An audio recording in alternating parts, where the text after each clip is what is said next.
Assalamu alaikum wa rahmatullahi wa barakatuh, and peace be with you, brothers and sisters of humanity. I hope all is well. Welcome to another video. Thank you so much for watching my videos. I appreciate it. Today I want to talk about the silencing of women, especially the silencing of Muslim women. Anytime and every time we try to air our grievances, we are labeled disloyal, fake Muslimas, uneducated, not very intelligent. The grievances that we might have is with our brothers, because they seem to be the ones standing between Allah and us for some reason. Why? Because it's Muslim men that are at the helm of Islam and rule the Muslim world. I'm a Somali YouTuber. I have a channel with over 100,000 subscribers, which I talk about Somali issues, social issues. And this is a newer channel. Well, it's been around for a while, but I really never used it. It was mainly private. So I just started uploading videos based merely on just my opinion. I don't claim to be an expert in Islam or in anything else in that matter. Just like most people on YouTube and online, I am speaking my truth, and I'm speaking for a lot of people, whether you want to believe it or not. Okay? A few days ago, I uploaded a video where I talked about polygamy. And a lot of people don't seem to know the difference, but polygamy is where either the woman or the man can have more than one partner. Polygyny, on the other hand, is just men having more than one wives. So I think the two has been mixed up for so long, and a lot of people blanket the whole thing as polygamy. Few months ago, there was an uprising against one of the sisters of Honesty Talk when they addressed polygyny or polygamy. The Somali sister talked about how it's really harmful to a lot of women's health, and I'm paraphrasing it, but nonetheless, she talked about how it can be very depressing, and it basically destroys families. Now, considering my community, I'm Somali, and she is a Somali sister, one of the hosts. I believe her name is Sister Sumaya. She really talked about the effects this practice has in her community. And it's a huge deal in our community, in the Somali community, to the point where men are claiming this practice to be a right of theirs, and every Dick and Harry wants to have more than two wives, including the young generations. And if the women don't like it, well, tough luck. Oftentimes, these are brothers who cannot even afford to take care of one family, let alone 2, 3, forget about 4. They seem to believe this is their absolute right, instead of knowing that this is actually not a right, but a responsibility. A serious responsibility. And it doesn't really matter the harm that it causes in our community, producing generations of brothers and sisters that dislike one another, women who despise each other, communities that are full of dysfunction, disloyalty, conditioning women and children often in a lifetime of poverty. And of course, ultimately, it affects every area of our lives, including our children becoming delinquent because their fathers are not around.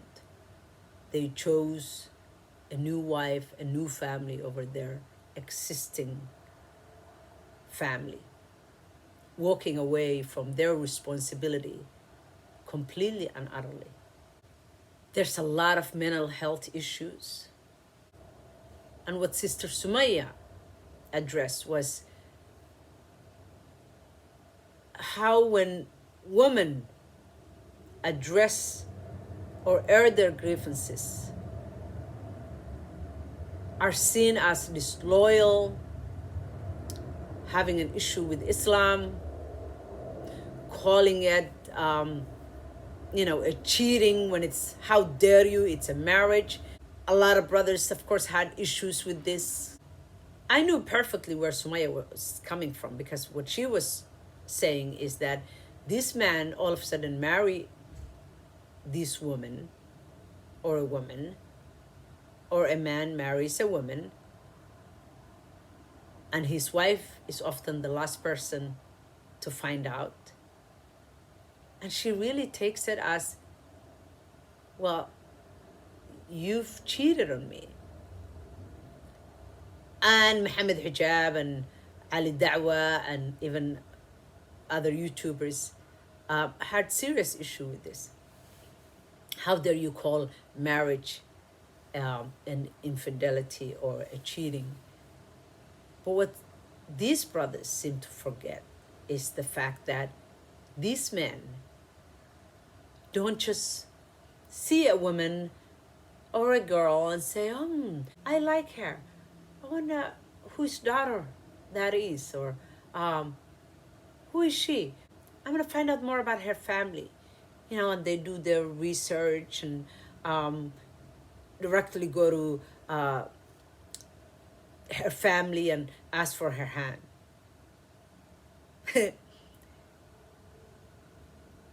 That's not how it happens. Men see a woman they like, they go after her. Oftentimes, they even lie about their status, marriage status. They might say we're separated, because a lot of sisters don't want to deal with all this headache, and drama. They'd rather stay by themselves or find a man on their own. So a lot of men would lie about this and say, well, I'm not married, or I am separated. Well, Islam does not have separation, but, we're going through the process of divorcing. A lot of women fall for this false pretense and end up marrying these men, only to find out, no, they're very well married to the first wife, and the first wife actually had no idea that her marriage even had a problem, or that her husband was looking for a second wife, or whatever. Second wife in this case, usually. Because if he has second wife, then, all hell breaks loose, and from there on, it's a free fall. So I knew where Sumaya was coming from, but these brothers and sisters on the internet twisted everything, and she has a lack of understanding Islam, and this is a feminism perspective, or it's this ideology of the woman in the West is corrupting Islam, this, that, and the other. It is very, very interesting that the man that Allah subhanahu wa ta'ala has addressed directly and said, الرجال قوامون على النساء. Men are responsible for women, taking care of the family, basically, head of the household, can actually walk away anytime they feel like it, leaving us holding the bag, dealing with everything. We have a serious issue. Most Muslim women have a serious issue with polygamy because the men often fail their responsibility. The vast majority of them cannot even take care of the first family and meet their obligations, and they have no business of even thinking about a second wife. It is selfishness. It's narcissistic. It is a serious destruction and dismantling of existing families. You're not supposed to think with your third leg. You're supposed to use your God-given brain. And every time we speak, because we're the ones that are burdened, yes, we're the ones, it's the women, the mothers that are left holding the bag. We are the ones that are burdened. When you walk away from everything, behaving like little teenagers,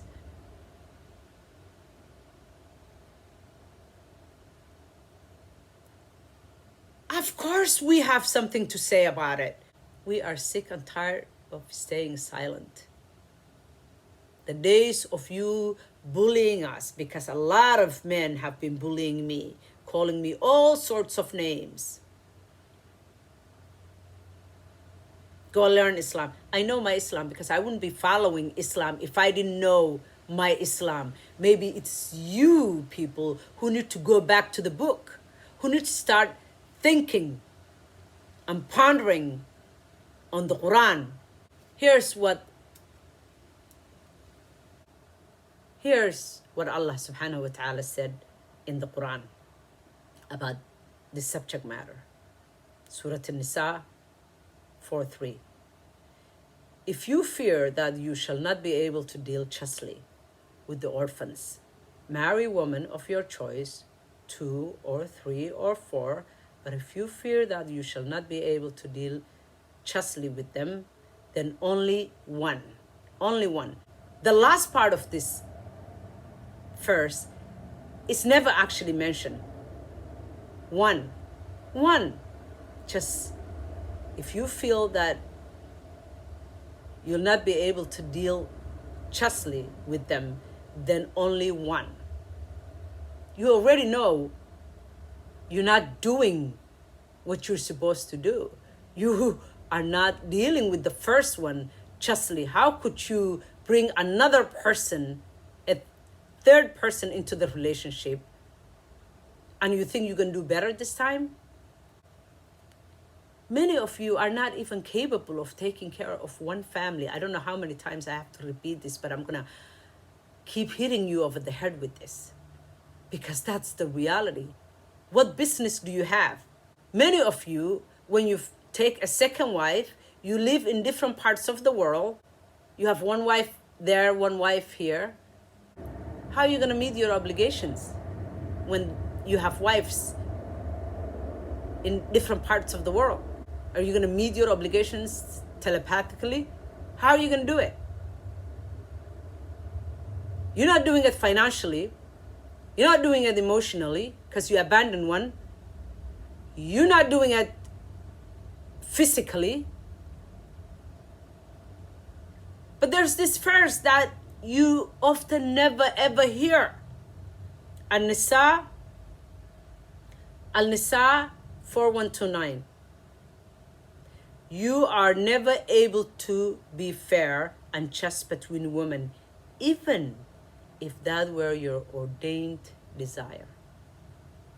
And that is powerful. You are never able to be fair and just between women, even if that were your ordained desire. Nobody talks about this one. Of course, that's human nature. That is human nature. No human being can treat two people the exact same way. Even your children, even a mother cannot treat her children equally 100% without favoring one a little bit more or giving one, even if she doesn't favor any, because most mothers don't favor between their children, but one maybe is a little weaker than the other, and so she might do a little bit more for that one or ensures one's feelings over the other. The reality is, the Quran has never given men a blanket right to have more than one wife. And polygamy is not a right, it's a responsibility. If you can't meet your responsibility, when many of you know you can't. The Prophet ﷺ and his companions were the best of us. They were survivalists. It was so important then to keep families and the Muslims together, to give them hope, to keep them strong. Many of the Ashabas married older women. Not many of you do that nowadays. Older sisters, mature sisters are left to fend for themselves. You're running around going after young girls, making older women, sisters feel embarrassed to even think about having a companion. You are not the Ashaba, nor are we the women of that time. They were the best of us, the best of humankind. So it's so irresponsible for any of you to try to justify what worked in the 6th century to be still taking place in the 21st century, when clearly all of us can see that it doesn't work. No woman, no girl dreams about being one of many wives. Every girl dreams about being loved and adored by one man.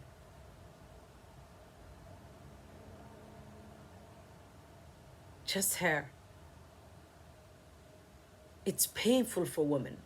And there's this one brother who said, are you calling Allah subhanahu wa ta'ala, he left a comment, to be unjust? No, that's not what I'm saying. Allah gave us abundance to choose from. It doesn't mean we're going to have to do all of them, because Allah subhanahu wa ta'ala gave us a powerful tool to use here. When something doesn't work, everything that is okay doesn't mean you have to do it. There are people who don't like meat. Lamb, for example, it's halal. And people who don't like fruits and vegetables. It's good for you. More than polygamy is. But that doesn't mean they have to like it. You have not been fair, brothers of Islam. Men of today, you have not been fair. You have treated us with contempt and disrespect, dishonor us, left us holding the bag, abandoning your families. Many of you have. Not all of you, but many of you have. And you treat us like as if we are some sort of delicacy. You have not been good to your sisters.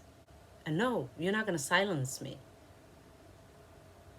You are used to chasing women away with so much condemnation and, trying to embarrass us so you can shut us up. So you can keep doing what you've been doing. Which, by the way, does not work. Anytime we air our grievances, or we try to air our grievances, speak our minds, you try to make us choose between Islam and speaking up. Well, guess what? With me, Somalis already have tried to do that and failed miserably. Nobody's going to chase me away from my religion. I love being a Muslimah. I love my religion. I love Allah subhanahu wa ta'ala. I was born a Muslim and I will die a Muslim, and I will keep telling you the truth, the reality, being a voice for many, many sisters who are voiceless. Thank you for watching.